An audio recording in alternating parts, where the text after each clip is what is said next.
Bonjour et bienvenue sur cette vidéo de cryptominage.ch. Aujourd'hui, je vais vous présenter donc le montage d'un rig de minage avec une carte mère B450A Pro Max de chez MSI, une carte mère qui a plusieurs ports PCI 4X, de la mémoire vive de Crucial. Donc c'est de la DDR4 3200. Il y en a 16 Go, un disque dur 500 Go de Crucial. Là vous avez un écran tactile de 7 pouces pour la gestion du rig. Ici une alimentation Gold qui fait 850 watts.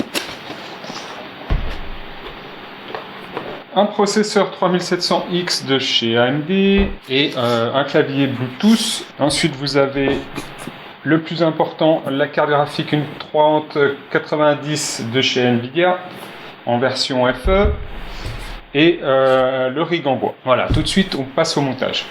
Voilà, donc nous allons commencer le montage. On va commencer par placer la carte mère. Donc la carte mère, vous voyez, j'ai mis en place ici plusieurs supports donc autocollants en caoutchouc. Donc la carte mère va venir reposer sur ces supports en caoutchouc. Voilà. Et pour plus de sécurité, je vais mettre en place des petites vis comme ça. Donc il y en aura 9.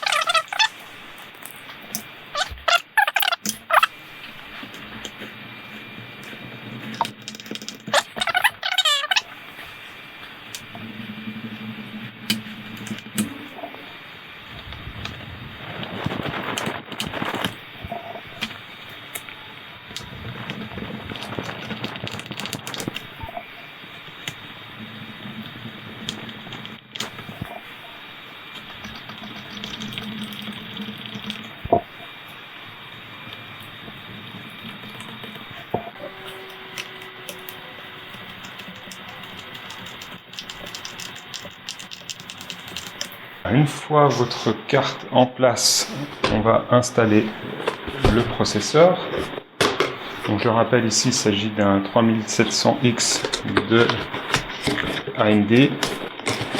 Donc pourquoi un 3700X? C'est parce que en fait, il va miner aussi en plus de la carte graphique avec un revenu sans décompter l'électricité d'à peu près entre 50 centimes et $1 par jour. Voilà, on va défaire la sécurité ici. On repasse à l'installation du processeur. Donc là, le processeur est en place. On va fermer ça. Voilà. Ensuite, on va mettre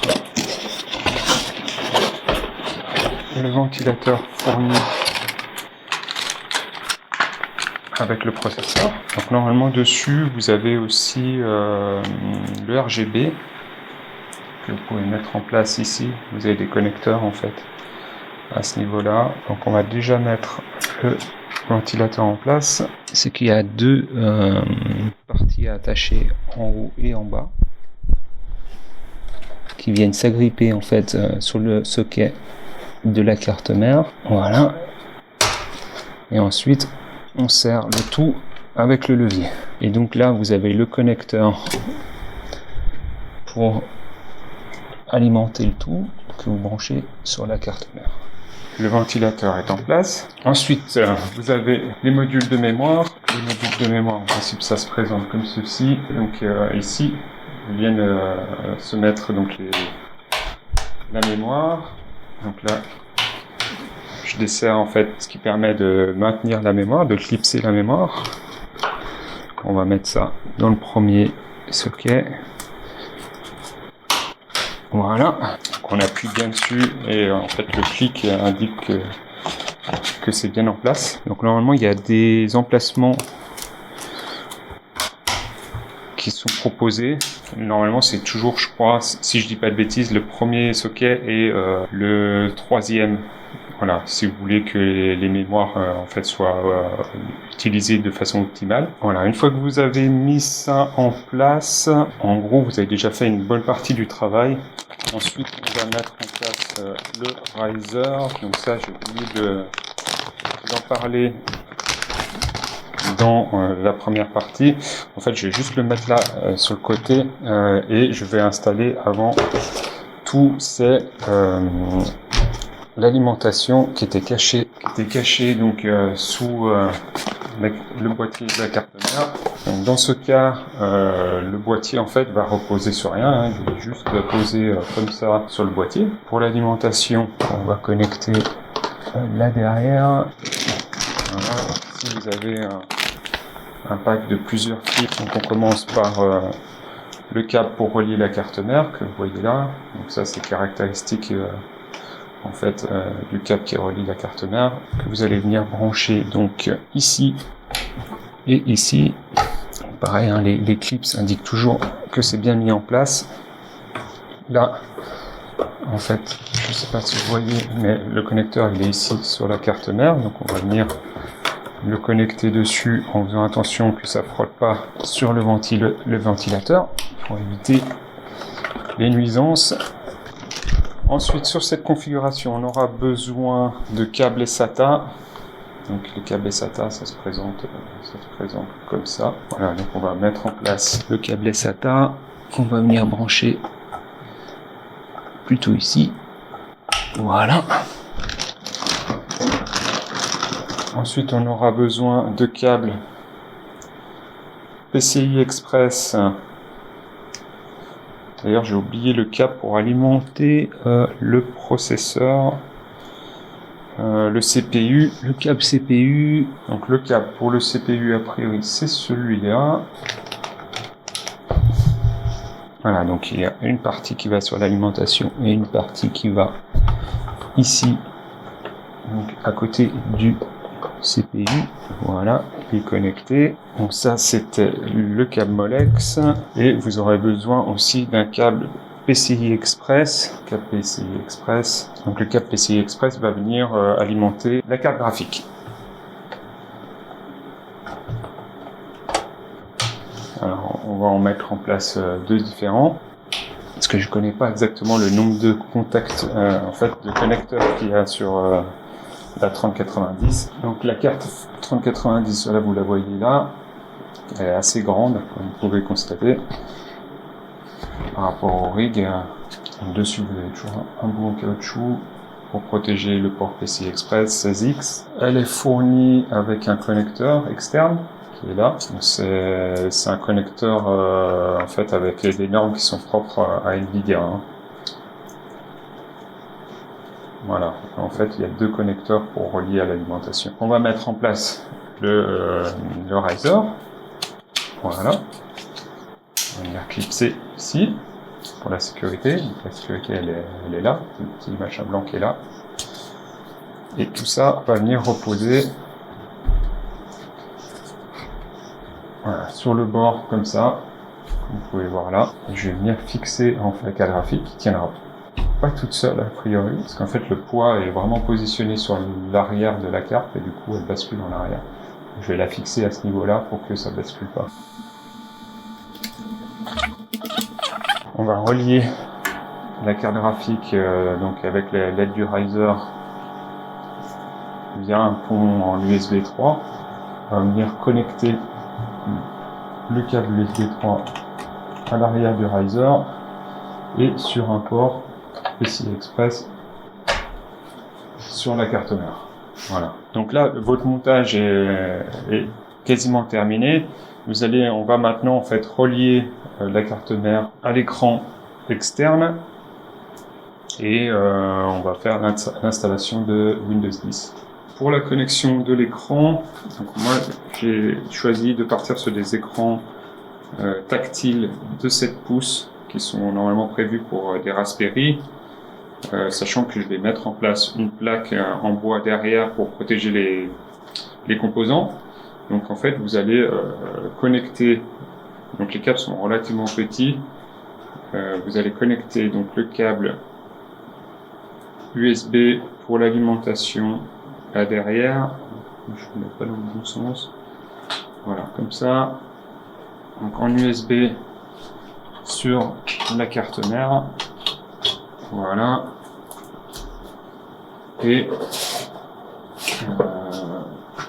le câble HDMI que vous voyez là, on va le clipser donc ici et sur la carte graphique. Voilà.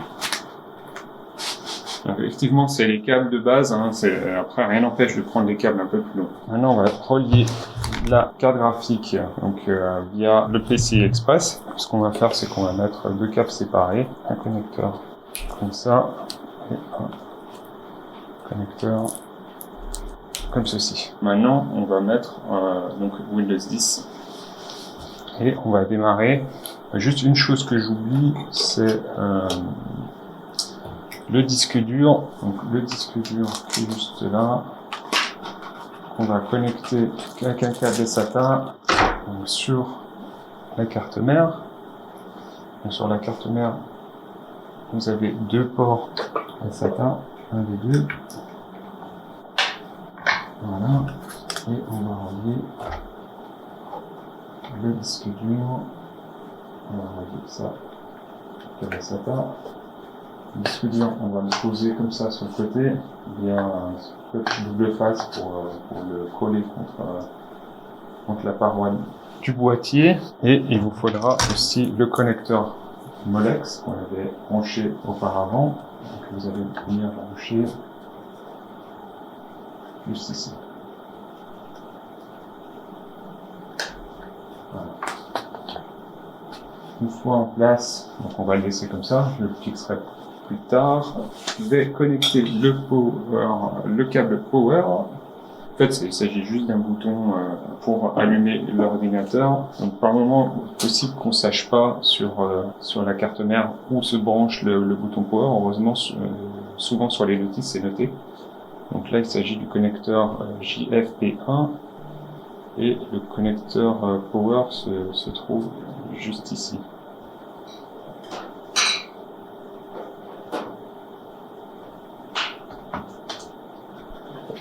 Voilà. Donc après quelques tentatives, en fait, je me suis rendu compte que je n'avais pas branché le riser que vous pouvez voir juste ici au câble d'alimentation. Oublié. Donc je vais brancher ce câble derrière le riser que je vais connecter via un autre câble Molex que je vais mettre en place.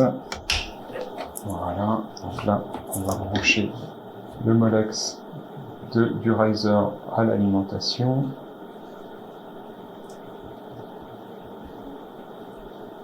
Ce qui est fait, et normalement, maintenant si j'allume,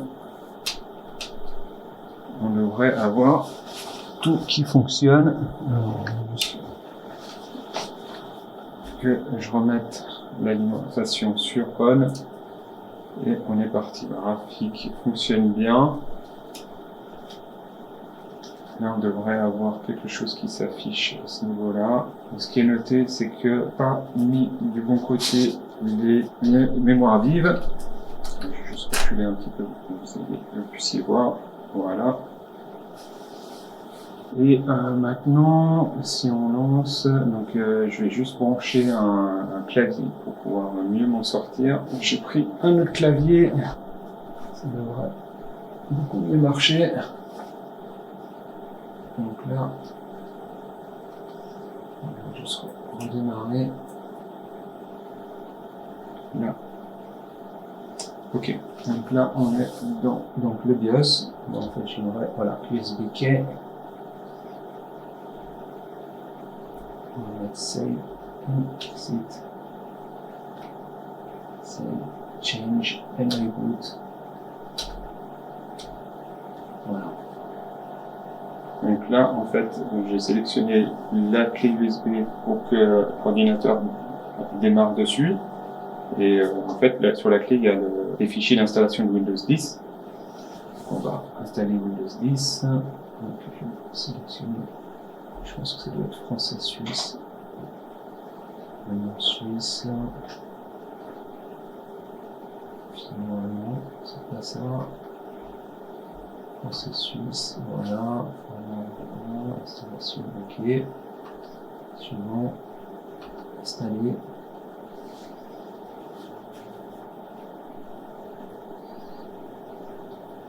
Donc là, il va falloir que je rentre le code. Voilà, donc j'ai rentré les codes en fait pour Windows 10. Ensuite, on va moi je vais passer par installation avancée et je vais c'est un espace non alloué. Donc en fait, je vais mettre suivant. Parce que je savais pas s'il était formaté ou pas. Et donc là, vous avez toute l'installation de Windows.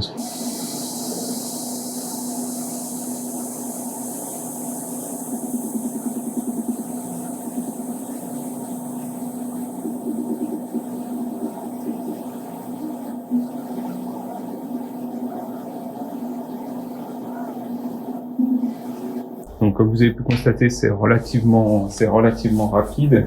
Voilà, donc là, l'ordinateur va redémarrer. On va lancer le démarrage manuellement. Là, je vais pouvoir enlever la clé parce qu'elle va pas être utile. Donc là, on va démarrer sur Windows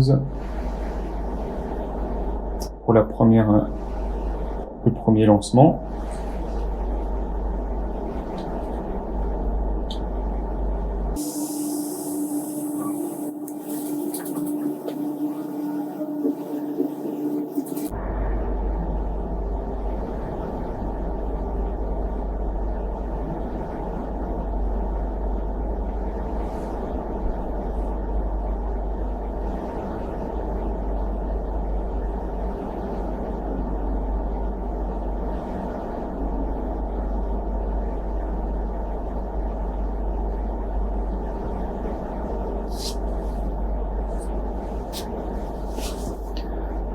Alors, commençons. Donc la région où c'est fait pour aller en Suisse, donc on va spécifier la Suisse. Ça va être tout en bas. Voilà. Clavier, on va mettre français. On va mettre ignoré. Donc, pour l'instant, j'ai pas d'internet. Continuer. Donc ça va être Steph.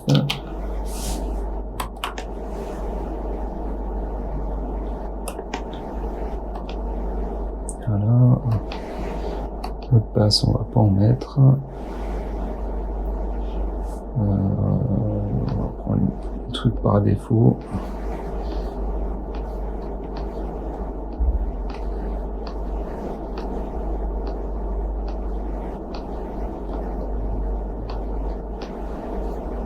Voilà.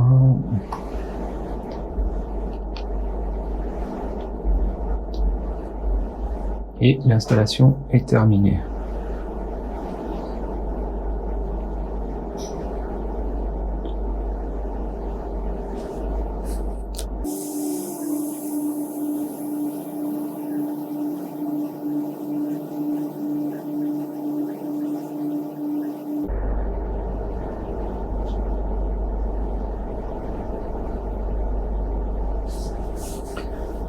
Une fois sur l'écran de démarrage, pour miner, il vous faudra une connexion internet. Là, je vais mettre une clé Wi-Fi.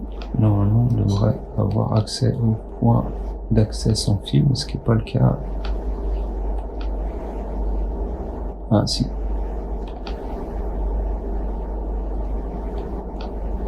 Voilà, donc là, je vais rentrer le mot de passe. Voilà, donc une fois que vous avez établi votre connexion internet, ce que je vous conseille, c'est de récupérer donc un driver. Moi en l'occurrence j'ai choisi le driver 457.51 de Nvidia.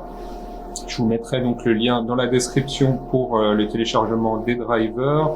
Je vous conseille aussi MSI Afterburner pour l'overclocking de votre carte graphique, un mineur, en l'occurrence moi j'ai choisi Gmineur pour Ethereum, éventuellement NiceHash aussi si vous préférez utiliser NiceHash, ce qui est vraiment très bien aussi. Et il vous faudra aussi NVIDIA Profile Inspector. En fait, c'est pour débloquer certaines options du driver de la carte graphique pour obtenir la pleine puissance de cette dernière. Donc, je vais vous montrer dans NVIDIA Inspector ce qu'il faut débloquer. Donc, normalement, il faut toujours un petit peu de temps pour que l'application se lance. Et à ce niveau-là, donc la partie 5, dans Common, vous devez faire que le CUDA Force P2 State soit sur Off et le Power Management Mode sur Prefer Maximum Performance. Une fois que vous avez validé en appuyant sur Apply Change, vous pouvez redémarrer l'ordinateur. Une fois l'ordinateur redémarré, vous pouvez vous occuper des paramètres de MSI Afterburner.